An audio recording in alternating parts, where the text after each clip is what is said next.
मराठवाडा असेल किंवा इकडं पश्चिम महाराष्ट्रामध्ये आहे, राज्यामध्ये आपल्या सगळ्यांना माहिती आहे की आपल्याला हवामान बदलामुळं का काय, परंतु पाऊस खरं तर ह्या दिवसामध्ये कधी राज्यात पाऊस नसतो, परंतु राज्यामध्ये खूप ठिकाणी अतिजोरात गारपीट, खूप मोठ्या प्रमाणामध्ये पाऊस पडतोय आणि पाऊस पडतोय ते शेतीचं नुकसान जादा करतोय. त्यामध्ये आपल्याला माहिती आहे की फळबागा असतील, गहू असेल किंवा अनेक सगळ्या पिकांचे असतील, फळबागांचं या राज्यामध्ये खूप मोठ्या प्रमाणामध्ये नुकसान झालेलं आहे आणि खूप जिल्ह्यामध्ये याचा फटका बसलेला आहे.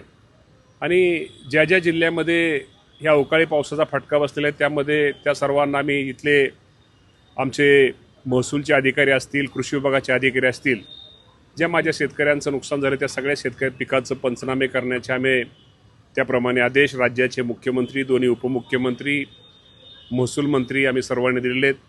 त्यामुळे पंचनाम्याचं काम हे जवळजवळ बऱ्यापैकी पूर्ण झालेलं आहे, अंतिम टप्प्यात आहे. आणि ज्यांचं नुकसान झालं अजूनही पाऊस पडण्याची शक्यता आहे. पण मी माझ्या शेतकऱ्यांना आपल्या माध्यमातून एवढं सांगतो की जिथं शेवटी हा निसर्गाचा ह्यामध्ये कुणाचा दोष नाही, परंतु शेवटी निसर्गाच्या पुढं कुणाचं चालत नाही. आणि जरी आणि काही ठिकाणी पाऊस जोरात पडतो त्यामुळे निश्चित प्रकारे नुकसानीचे सगळे पंचनामे हे केले जातील. आणि आपणही त्यामुळं तिथल्या गावच्या सरपंच असतील, गावातले प्रमुख मंडळी असतील, तालुक्याचे प्रमुख मंडळी असतील, ज्या ज्या शेतकऱ्यांचं या अवकाळीमुळे नुकसान होईल त्या सर्व नुकसानी भरपाईचे शेती ते पिकाचे पंचनामे त्यांनी करून घ्यावेत आणि तो लवकरच अहवाल आमच्याकडे प्राप्त होताच राज्य शासन निश्चित प्रकारे या शेतकऱ्याला मदत करेल. 30-31ला देखील अनेक भागात गारपीट आणि अवकाळी पावसाचा हवामान विभागाने इशारा दिलेला आहे. हो, 100. मी एकच आव्हान करेल की आता ज्या बाबतीमध्ये आपल्याला माहिती आहे की आता पाऊस तर पडणार आहे किंवा ज्या गोष्टी शेतामधनं आपण आज आत्ताची ज्या अवकाळी पावसाचा जो त्यांनी अंदाज दिलेला आहे त्याच्या अगोदर जे काय आपल्या शेतामध्ये जे पीक असेल ते असेल, त्यामुळे ते जेवढं जर ते पिकाचे जर मॅच्युरिटी संपले तर ते पीक आपलं ते धान्य आपल्या घरामध्ये आपल्या ह्याच्यामध्ये गोडाऊनमध्ये कसं आणता येईल ते आणण्याचा प्रयत्न त्यांनी करावा. आणि जी काळजी पावसामुळं जे नुकसान होऊ नये यासाठी जी काळजी घेणं गरजेचं आहे ती काळजी निश्चित प्रकारे माझ्या शेतकरी बांधवांनी घ्यावी. आणि अजूनही निश्चित प्रकारे अवकाळी पावसाचं संकट हे आपल्या राज्यावरती आहे. कृषी महाविद्यालयात एका विद्यार्थ्याचा मृत्यू झालेला आहे, तुम्ही आज भेट देत आहे, तर काय नेमका आढावा आणि काय सूचना यामध्ये दिल्या जातील? राज्यातल्या विद्यापीठांमध्ये अशा घटना घडू नये यासाठी, या गोष्टी घडू नये यासाठी खरं तर आपल्या सगळ्यांना माहिती आहे की तो जो विद्यार्थी बीड जिल्ह्यातला गेलेला आहे तिथं मेस चालवण्याचं काम ते एकत्र करत होता. आणि ज्यावेळेस तो त्याला करंट लागलेला आहे, तो करंट कशामुळे लागलेला आहे, काय लागलेला आहे, ह्याला कोण जबाबदार आहे, हे खरं तर आमच्या विद्यापीठाने पण ही काळजी खरं तर अशा गोष्टीमध्ये घेतली पाहिजे. जिथं करंट किंवा ज्या काही गोष्टी वायरिंगच्या असतील किंवा इतर गोष्टी असतील त्या गोष्टीमध्ये निश्चित प्रकारे ताबडतोब त्याची दुरुस्ती ही खरं तर अगोदरच व्हायला पाहिजे होती. त्या बाबतीमध्ये मी आत्ता तिकडंच कॉलेजवरती निघालेलो आहे. या बाबतीमध्ये निश्चित प्रकारे त्याची सगळी चौकशी होईल आणि चौकशीमध्ये जे जबाबदार असतील त्याच्यावरती निश्चित प्रकारे कारवाई केली जाईल.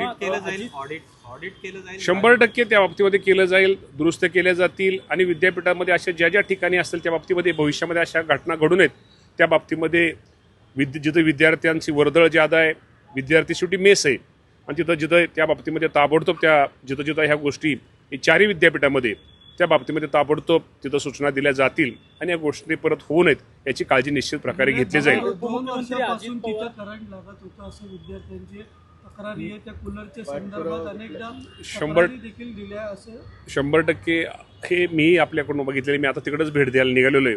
पण या बाबतीमध्ये कोण ज्यामध्ये दोषी असेल, कधी तक्रारी, ही सगळं मी माहिती जाणून निश्चित प्रकारे जो कोण दोषी असेल त्याला त्याच्या बाबतीमध्ये निश्चित प्रकारे कारवाई केली जाईल. मामा, उपमुख्यमंत्री अजित पवारांना जाऊन आज आपल्यातून 2 महिने झालेले आहेत, मात्र गेल्या 2 महिन्यात तुमच्या पक्षात मोठ्या घडामोडी घडताना दिसत आहेत. एका बाजूला महिला आयोगाच्या अध्यक्षा आणि तुमच्या पक्षाच्या महिला प्रदेशाध्यक्ष यांनी दोन्ही पदांचा राजीनामा दिलेला आहे. काल रात्री उशिरा महिला प्रदेशाध्यक्ष पदाचा राजीनामा दिला आहे. खरं तर हे प्रकरण समोर आलं तेव्हा तुम्ही त्यांची पाठराखण केली होती.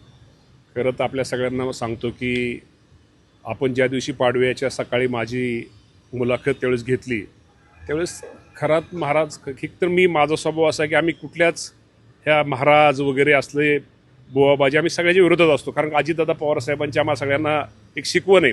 त्यांनी कधीच अशा महाराज लोकांना, अशा भोंदू महाराजांना कधी जवळ केलं नाही. तर कोण खरात आहे मला अक्षरशः तुम्हाला जर मला विचारलं त्या दिवशी सकाळपर्यंत मला माहिती नव्हती कोण खरात आहे, पण नंतर तो कळला की खूप मोठा तो भोंदूबाबा आहे.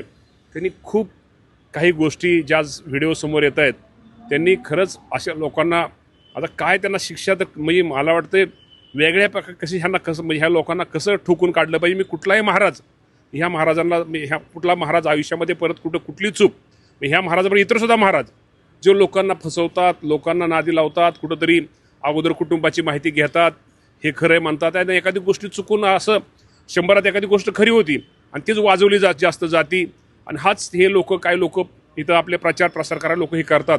खरंच अशा महाराजांना निश्चित प्रकारे जे चुकीचे या राज्यामध्ये खूप चांगले महाराज पण आहेत, चांगली माणसं पण आहेत, चांगले प्रवचनकार आहेत, चांगले कीर्तनकार आहेत, चांगले आज तुम्ही सांगा आळंदी देहू पंढरपूर या भागातले आपण किंवा आपल्या सगळ्याच भागातले असे खूप वेगळी माणसं आहेत, निस्वार्थी माणसं आहेत, निस्वार्थी महाराज आहेत ज्यांना आपण महाराज म्हणतोय हे निस्वार्थी आहेत.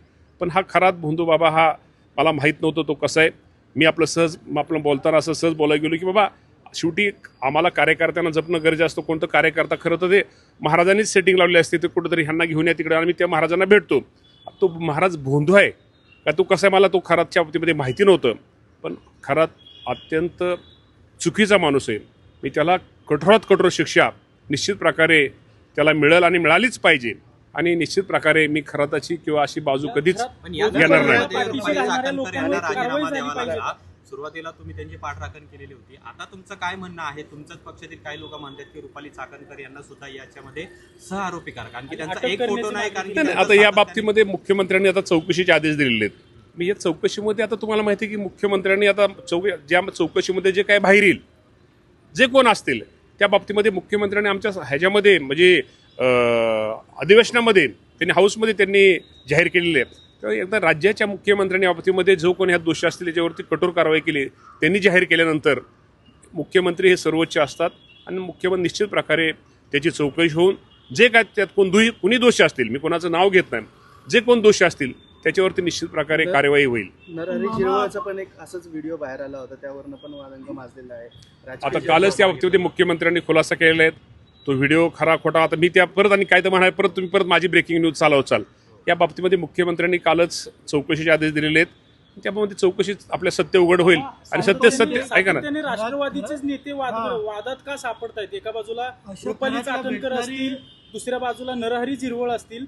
ठरवून चाललेलं आहे की नेमकं काय वाटतं? असं ठरवून वगैरे अनेक पक्षाची लोक राष्ट्रवादीचेच नेते का अडचणीत येतात सातत्याने? नाही असं राष्ट्रवादीला वगैरे टार्गेट वगैरे होत नाही. सगळ्यांचीच नाव त्यामध्ये सगळ्यांचे फोटो फार सगळ्याच नेत्यांचे फोटो त्यांनी हे केलेले. असं राष्ट्रवादीला वगैरे टार्गेट केलेलं नाही. असं म्हणणं पण चुकीचं मला वाटतं. राजकीय दृष्ट्या पहिल्यांदा रुपाली चाकणकर आता नरहरी झिरवळ मी एवढंच तुम्हाला सांगतो की राज्याच्या मुख्यमंत्र्यांनी यावरती चौकशी कमिटी बसवली. ह्यात जो कोण दोषी असतील ते व्हिडिओ सगळे चेक केले जातील. आता व्हिडिओ व्हायरल करू नका पण त्यांनी सांगितलेलं आहे. कारण काय असतं की एखादे कुटुंब किंवा काय गोष्टीमध्ये त्या गोष्टी काय परत भविष्यामध्ये काय चुकीच्या होऊ नयेत. त्यामुळं निश्चित प्रकारे मुख्यमंत्र्यांनी या दोन्ही गोष्टीच्या बाबतीमध्ये चौकशीचे आदेश दिलेले आहेत. त्यामुळे थोडं थांबा, वाट पहा. त्या बाबतीमध्ये निश्चित प्रकारे त्यात जो कोण दोषी असतील त्याच्यावरती या राज्याचे मुख्यमंत्री कारवाई करतील. आपण सांगितलं की आपल्या पक्षाने कधीच भोंदूबाबांचं समर्थन केलं नाही. म्हणजे भोंदूबाबा अंधश्रद्धा निर्मूलन कायदा हा 10 वर्ष झाला, मात्र त्याची अंमलबजावणी कुठंच होताना दिसत नाहीये. आता या ह्यातनं शिकाय मिळेल. ह्यातनं 100% ती अंमलबजावणी झाली पाहिजे. खरं तर ज्यावेळेस एखादी गोष्ट घडती त्यावेळेस माणसाला शिकाय मिळतं. निश्चित प्रकारे शासन या बाबतीमध्ये काळजी निश्चित प्रकारे घेईल आणि या राज्यात जे भोंदूबाबा असतील, जे भोंदूबाबा करून जनतेची फसवणूक करत असतील, आमच्या महिला भगिनींची फसवणूक करत असतील, यांच्यावरती कडक कारवाई केली जाईल. ठीक आहे, धन्यवाद मामा. लोकशाही मराठी ऐका, पहा, जागरूक रहा.